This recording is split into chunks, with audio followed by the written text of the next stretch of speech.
today I made a post about I found a video on TikTok of a UFO that basically looks like a like a cue ball, a perfectly white cue ball. Now, it's pretty much the best example of what I have personally seen. Now I've talked about this on a couple different podcasts, but I don't think I've ever just talked about this by itself. So this is for Ian. He was pretty interested in hearing the story. But if you go to the YouTube channel and life-changing orb event, I'm sure most of y'all know that everything pretty much changed for me in 2012 with that event, with the orb that visited my home. Now, initially, I had never had anything happen weird up until that point in my life. 2012, I was 32. I say weird, I mean like, Bigfoot, UFOs, orbs, none of that stuff. Had a vague interest in UFOs. I believe they were possible. I found them interesting, watch Ancient Aliens, stuff like that, documentaries.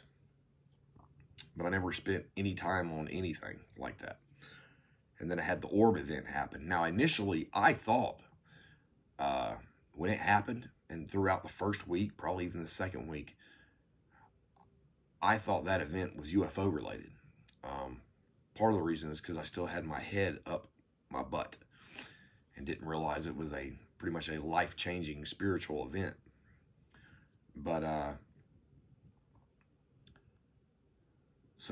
that happens in 2012, the orb thing. And then it was either later that year, or I think maybe even could be 2013, 2014. I believe there is an official MUFON report, I think. I don't know. That got murky. And it's because it happened at the airport. I'm just going to go ahead and explain it. Hartsfield, Jackson. Me and a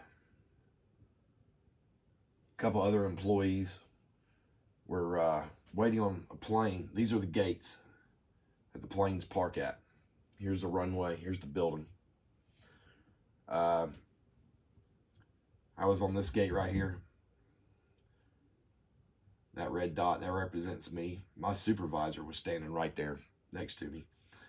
And we had another guy that was working on the bin webbing on the inside of the plane was messed up. So we were waiting on that. For whatever reason, I guess I felt it. I'm standing there with my arms crossed like this.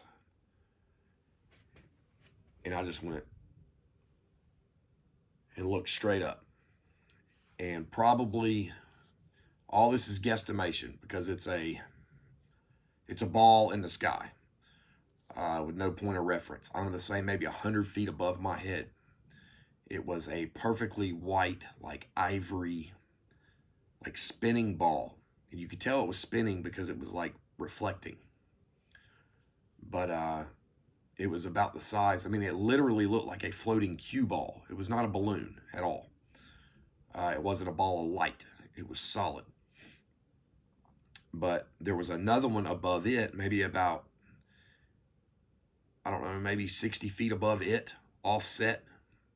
If I'm looking up, I see the one right above me. So offset to the left above it is the other one. I'll look back down on my supervisor, which is standing right here. And I say, what in the hell is that? And she looks up, looks at these things, looks down at me and says, I don't know and I don't want to know. And she turned around and went inside. Well, just so happens I got a buddy up there. He's all into UFOs. Him and I talked about it before and everything. Well, him and a couple other guys that I knew, there's 3 of them, were working over here on this gate. So I ran over here. They were working on this flight, got them. Now all three, those three guys and me, so there's four of us, 1, 2, 3, 4. We get back to the middle of this empty gate, and they have made it to right here. They have floated. They've stayed the same height, one above the other, but that's as far as they had moved, is to this gate right here. And the time it took me to go over here, get them, and bring them back. And we're all just standing there. Now they've got, if you take your phone out and start recording out there, you get fired. There's no way around it. You might get lucky, but you're supposed to get fired, and people have gotten fired. So none of us even, it was not an option. Wish we would have, but you know, I need my job. So we're all standing there looking at these things right up above us, and you know, we're in awe and talking about it.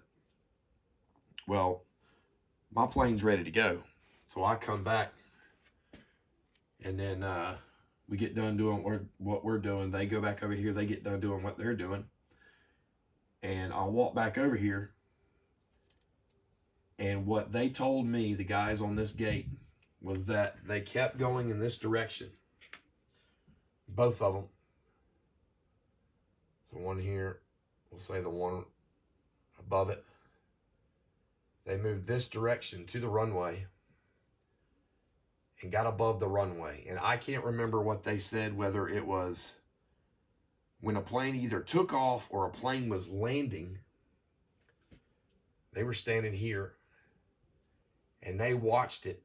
They watched both of them while the plane was either landing or taking off. Like I said, I can't remember. And both of them shot straight up through the sky, out of sight, gone instantaneously. Now, I didn't see that part of it. But interestingly enough, what I did see, which I've never seen before or since, is after this happened, there was a military Predator drone flying back and forth across this area right here, all over the ramp between Concourse A and Concourse B. It just kept flying back and forth, back and forth. Never seen that ever. These were not weather balloons. They were not drones. I don't know what they were, but that's why he called it a UFO. But we reported it. The other guy that he was really into it, he contacted MUFON. We both talked on the phone. The MUFON guy was flying in to Atlanta and wanted to meet us all and take our statement. The problem is he wanted to do it at work. None of us were going to do that. I think either the other guy or me, one mentioned, hey, we can do this, we can talk about it, but we're not going to do it at work, like while we're on the clock. You know, we can't do that. I don't know where it went after that. Luckily, the guy, I can't remember his name, I believe he was already coming through Atlanta. It was not like he took a special trip, but everybody one by one just kind of bailed out. You know, they didn't want to go public. And if they did, they really didn't want to do it standing in uniform with a MUFON guy pointing at stuff, you know. But that's the story of our UFOs. It was nuts. And but luckily there was at least 1, 4, 5, at least 5 other witnesses, maybe 6. I can't remember.